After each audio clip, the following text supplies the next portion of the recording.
Hi, I'm Joshua Nite. And I'm Ashley Zeckman. And this is the TopRank Marketing News Roundup. Ashley, I can't help but notice that you are not Tiffany Allen. You are also not Tiffany Allen. Fair enough. Our first story this week is that Facebook has announced that, I believe they noticed that there was a spot in their content where they weren't running any ads.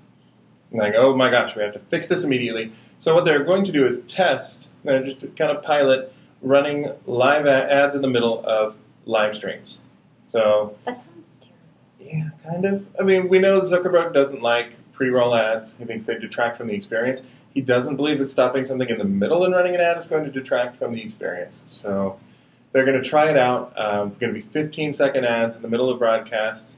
Broadcasters can opt in. They can choose from categories of businesses, but not specific accounts. So they can't run their own ad. It's just going to be a random ad that may in some way be connected? Oh, yes. This is entirely to benefit Facebook. This is not coming from the publishers at all. And at this point, there's not even a revenue-sharing plan. So what if it's an ad for a competitor that appears in the middle of your live video? I was mostly concerned, like, if you're live streaming, like a protest in the Ukraine and there's an ad for Bounty paper towels in the middle, like, going to make some weird associations, but apparently the publishers of the content can turn off ads if they know their content is going to be sensitive or something you don't want to interrupt, like a Holocaust memorial being interrupted with an ad. That's not great. So, do you have to pay to remove the ads or no? No. But the weird thing is there's no revenue share built in right now. So Facebook does pay some of its like hugely popular live streamers for their content straight up, but right now, any ad revenue that's generated from these mid-roll ads is going to go straight to the Facebook. That's interesting. And has that launched already, or is it going to be launching soon? It is launched already in a small group, and they're going to be rolling it out and seeing how it plays. So, to be determined. I don't know how I feel about that.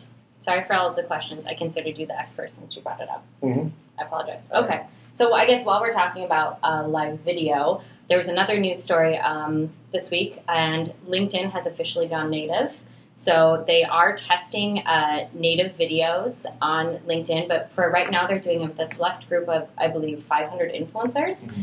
And what the influencers are doing is answering questions via video that members are asking. So pretty cool, not open to everyone yet. They're also apparently using this app called Record that allows you to do, I think, 30-second videos and upload. So I think that's a pretty smooth move. Pretty smart guys over there in #client LinkedIn. But just the idea of rolling out this native video format with something they want to do with it already in mind. Yes. Instead of just like, hey, do whatever thing. Like, we're going to get the people that you like talking to, that you want to hear from, and we're going to provide a way for them to answer your questions and for you to ask them. So I think that's really neat. I'd like to see it. They didn't put me in there yet. Apparently, I need a couple more hits on the didn't make the cut, but the old TopRank blog before I get in there. But that's true. We'll get there. But we love influencers, so again, love the approach they're taking with it. Pretty cool. Yeah, influencer marketing and video, adding a video at the same time. Smooth. #client. But that does not influence my views on that in any way. I think it's really cool. Absolutely. So next thing up is a story from a study by the IAB, which stands for, of course, Internet Advertising Bureau, I'm going to say, who released a study on ad blockers that kind of addressed some of the things that marketers have been concerned about.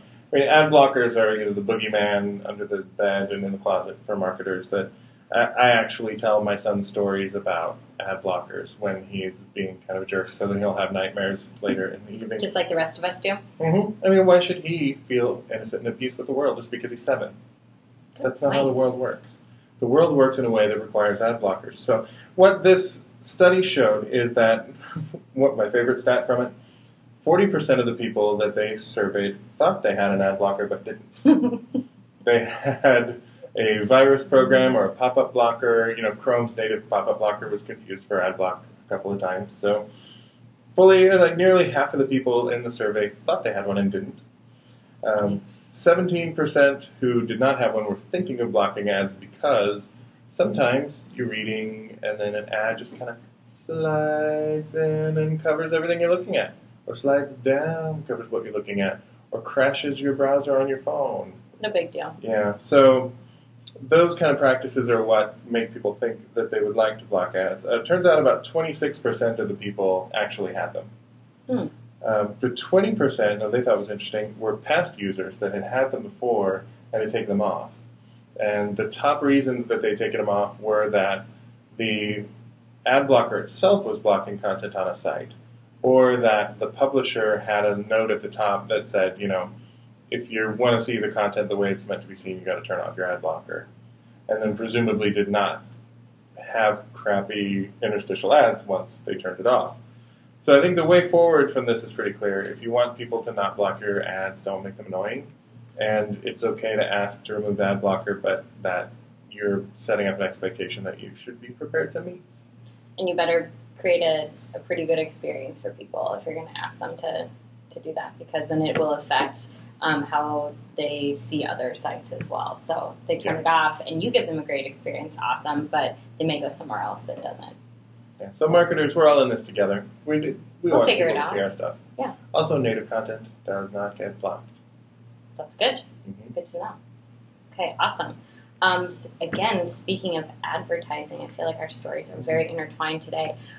Twitter, following in Facebook's footsteps, actually is launching the first Twitter Awards. So the thing about the awards, though, is that they are only based on advertising campaigns.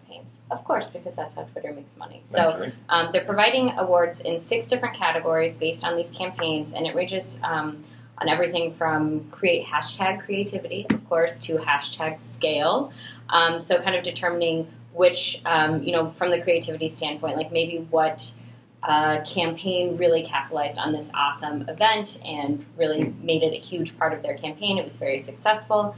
I don't know. I feel kind of torn about it only being specifically related to advertising, but I understand why Twitter's doing it. Yeah. I don't know.